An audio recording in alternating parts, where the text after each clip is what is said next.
Hey guys, I'm JanetOnOccasion, and today we're playing on the Total War Warhammer II Battle Replay. This one was sent in by Aristodemos, who, fan favourite, I think. He's certainly one of my favourites, and he has brought something to completely stress the limits of his micro here. It's insane. I mean, people would call it cheesy, I'm sure, but this is not an army you can control easily. There are so many moving parts that it takes some serious work to get something like this to actually function correctly, especially if your opponent knows what he's doing. So here you can see 3 Dread Spears just to be a roadblock.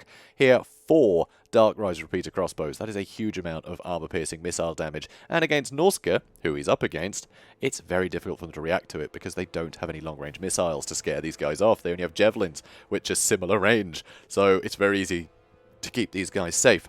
Things like Hounds, Beta Tashnar, they're pretty good for chasing these guys down, but all that needs to happen is for these guys to flee to one of the Cold One Knights here. There are 3 units of Cold One Knights, great anti-large armor piercing, fantastic. So all of the armor piercing and all this, great for dealing with things like Famir.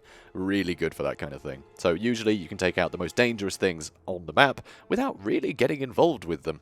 Also here, more of that. There's even more of that. There's Spirit Leech. That's right. So the Sorceress can just keep hitting things with Spirit Leech if she wants, but also Doom and Darkness, which I think is great with a very mobile force, because you don't want to get any of these units bogged down for long. You really don't. And so being able to dive on something that's, you know, a little bit exposed, it doesn't have to be very exposed, because with Doom and Darkness, it's going to break all the more quickly, and then you can capitalize, get rid of that unit nice and quick without hanging around and letting your units get caught out. So really cool spell combination there. And also here you can see a Dreadlord with a sword and crossbow. So obviously he's got the Terror, and that will help break things quickly. That, I think, is his main function. But also, he's in the air and can shoot people, which also really, really helps. Also, the big armor-piercing damage in melee. I mean, he can do some good work. The breath attacks are going to help too, and that's going to be mostly if things are pinned down by things like the Dread Spears. Just fly in there and breath attack them. And then maybe jump on top of them to terrify him, you know. You've got some great sort of 1-2 punches in this army, which is really cool. There are also a couple of Dark Riders kicking about somewhere. There's one.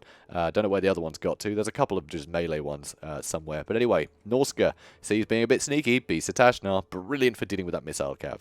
Also here, his own missile cav, if I can actually hover over them at all. Marauder Horsemasters. There's also some more over here.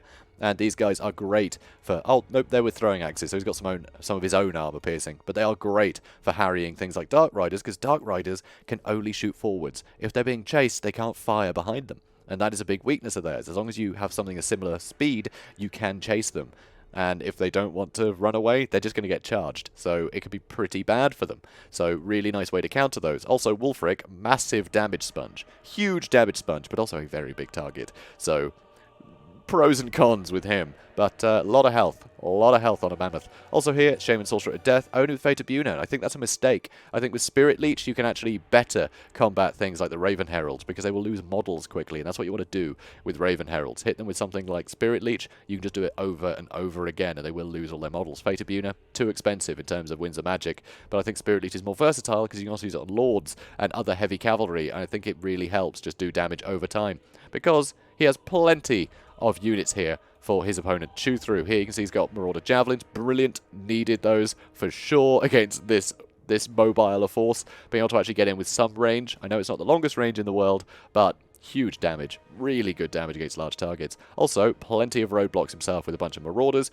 He has the Brute to the Hound, unbreakable, and they just hit so hard, even against light cavalry. If they can somehow catch up to any light cav, they will chop through him in seconds with that huge melee attack of 55 and the 57 weapon strength. It's massive. Not great armor piercing, but you don't always need it, so really good unit there. Also, he does have some good armor piercing anti-large with the Miststalkers and the Famir Warriors, with great weapons, might I add. So very, very good heavy hitters, but he'll have to make sure that he gets the charge on these guys and they're not caught out on their own. That is the biggest worry with units like this. The amount of missiles and the amount of Cold One Knights, they can be very easy to get just surrounded and killed very fast. It's not good. So over here, Wulfric charged right in, which is a bold move. Very, very bold move. Sorry, I've got the hiccups. It's very annoying. Anyway, so here you can see Shaman Sorcerer of Death is suffering so much damage. A Spirit Leech on him, and he can't really retaliate with his own Spirit Leech because he's only got Fate of Buna. Right now, I think I would just use it on the Raven Heralds, just to make sure you do get a spell off, you know. Getting rid of the Raven Heralds is paramount, because they are the hardest things to catch. But if you can get Javelins on them, they're quite squishy. They will die very quickly. But it's just a case of whether Aristodemos will be smart enough to keep them away or not. So over here you can see Dark Riders are charging into the Javelins, trying to do some damage to them. Cold One Knights are actually charging into the Marauders, just doing damage to whatever they can. You can see the Marauders are getting whittled down, and if a load of his roadblocks are done with, it means you're going to get more use out of the your own Dread Spears, which is very nice. So over here, the Dark Riders with repeater crossbows did actually get a bit tangled up in these guys, which isn't good for them, but Miststalkers, they do stalk, so maybe he didn't see him and he was just trying to get around the army. So that's really nice played by Norsca there. Spirit Leech on them, trying to whittle them down. Very, very nice. And over here, the Beasts of Tashnar were coming in to try and capitalize on that, but the Cold One saw them and doubled back, knowing he can wipe them out very fast. But there are Marauder Horsemasters getting some good damage into these Cold One Knights, so there's some brilliant plays here.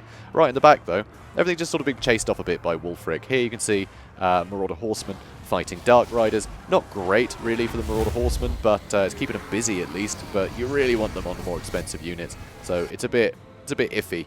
Honestly, it's a bit iffy. But here, a lot of the infantry is just getting whittled down because you want to get rid of these like hurdles, so that way your own hurdles don't get outnumbered. You really want to make sure that you have more stuff that can get in the way than the enemy, and that's all these infantry are doing for each other here. They're just trying to block passages into units that are going to get, you know, completely knackered for very cheap, right? You want to avoid anything cost effective for your opponent. That's all the infantry are doing in this fight, so it's very cool. So here you can see Marauders getting dealt with due to a combination of Dread Spears and to the charge of the Cold One Knights. And here, Miststalkers did break, thanks to Doom and Darkness, actually. They did get Doom and Darkness. And here, beautiful breath attack, capitalizing on the fact these Javelins and the Brute of the Hound were all stuck fighting the Sorceress of Death. Over here, a lovely boat doing some good work to a bunch of units lined up. It's definitely worth doing that whenever you can, just to help whittle these guys down. And you see Marauders are in the vanguard, making sure that they are taking in some of the damage. And here, Wulfric is doubling back just as the Raven Heralds were coming in for him, which means they are going to get pulled straight past these Javelins that are just doing devastating amounts of damage here. Still 13 models, but that's bad for the Raven Heralds. See how quickly they're dying? But Aristodemos does spot it pretty fast and move away. You know, that's a testament to his micro. He did make a mistake there, but he was able to correct fairly quickly. Sadly, he lost a lot. He lost a lot there. That was punishing. So Dread Spears still just sort of being in the way, which is great.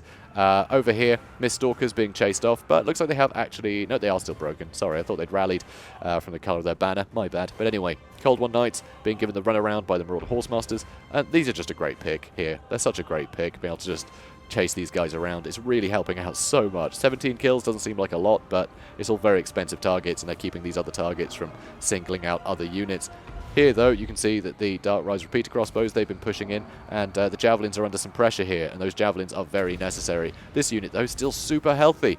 Over here, Marauders getting involved with just about everything, and this looks great for the Dark Elves, but the Javelins are shooting, and those Javelins are going to get some great work done. Anything they hit there is going to be valuable. Well, except maybe the Dread Spears, but everything else is a lot bigger than the Dread Spears and much more likely to take a Javelin to the face. Or the knee, maybe, you know, if you're a Skyrim fan. Anyway, over here, Marauder Horsemen did get dealt with, and Wulfric is charging in, trying to help deal with these Cold Ones, and, oh sorry, Dark Riders, that's all. But he's doing well. He's still super damaged, of course, you know, given the army you're up against. You kind of expect him to be dead by now, so well played. And this is a big rout for the Dark Elves, but there's nothing to capitalise here, you know. His own cav has broken, he can't chase these units off, not really. So, over here, now the Raven Heralds look like they have had it. Only 2 models left. They're basically out of the game. So these Javelins paid for themselves, just getting rid of them.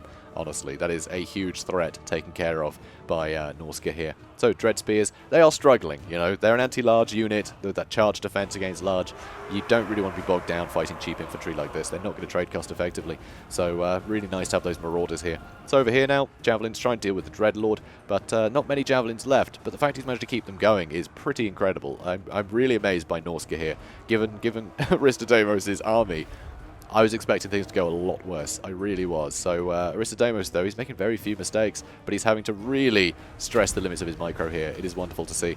So over here, the odd unit is returning. There are actually some Vermeer warriors in here, which will be very useful, and there's a bunch of Norscan units kicking around with them. So bringing these guys back into the fold would be wonderful.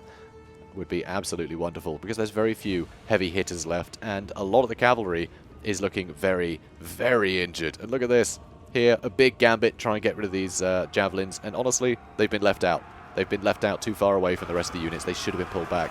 This is a very costly mistake by the Norsca player here, but more units are coming in. You know, I'd like to think maybe he was using them as bait, but these Javelins especially are way too expensive as bait. They are too useful. They are one thing that could actually threaten everything remaining. Well, except these Dread Spears, I guess, but they're already pretty knackered, so who cares? You can just throw some Marauders at them if they get close. It's fine.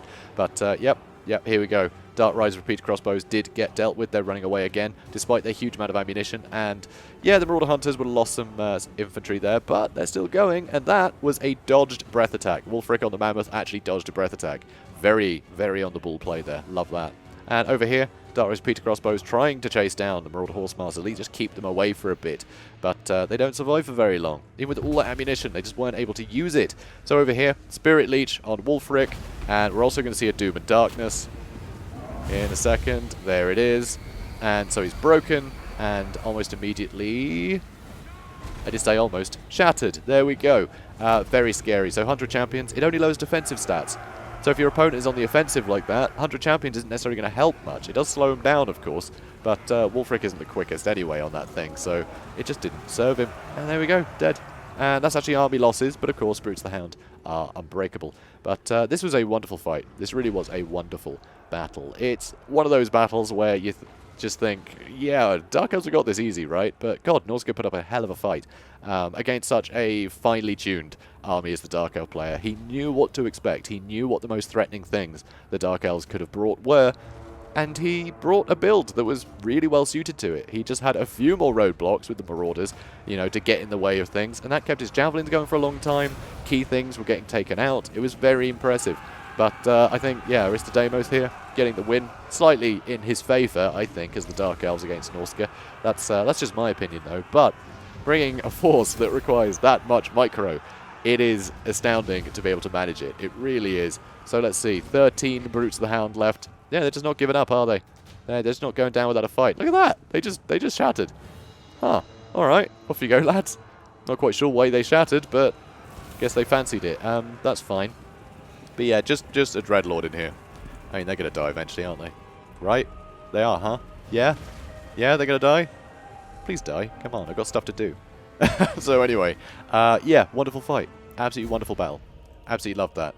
Just, yeah, full-on sort of min-maxing, but the micro requirements are just asking for you to make mistakes, and it was those mistakes that cost him, you know, what he did. But that was mostly because the Norsca player was really on top of it, you know, he was really on top of it here. So this was absolutely beautiful play. I mean, such a hard army to use, used very well, and a player who knew how to get those little gains out of such a, you know, a min-maxed army there. This is a great build, and yeah, this was a great counter to that. It worked a lot better than I thought it would, honestly. I thought the Famir would die in seconds, and then they wouldn't really have anything that could do anything. But no, he managed to keep the Marauders safe. Wulfric managed to avoid quite a lot of fire and remain alive for most of the fight. Sadly, though, Shaman Sorcerer, I just don't think that worked out great. I don't think that worked out well for him. I think Famir, a Famir caster, may have been smarter because they're a lot more resilient. They are a bigger target for missiles and things, which is a bit sad, but they are a lot stockier. You know, they are a lot stockier, and I think they have a lot more magic resistance, if I'm remembering that right. Maybe? It's been a while since I played Norsca, so I forget, actually, but I think Famir might have been better. Bit more expensive, though, which would have probably ended up with a smaller army and easier to bully with this one. So it's a tough call. I just think, yeah, it got sniped out way too early. That was a real pity. That was a real pity for Koala here. So yeah, beautifully played by both players. I love this one. This is great. So guys, if you enjoyed it as much as I did, then please do comment, like, and subscribe, and be sure to stay tuned for the next one. Have a good day, guys.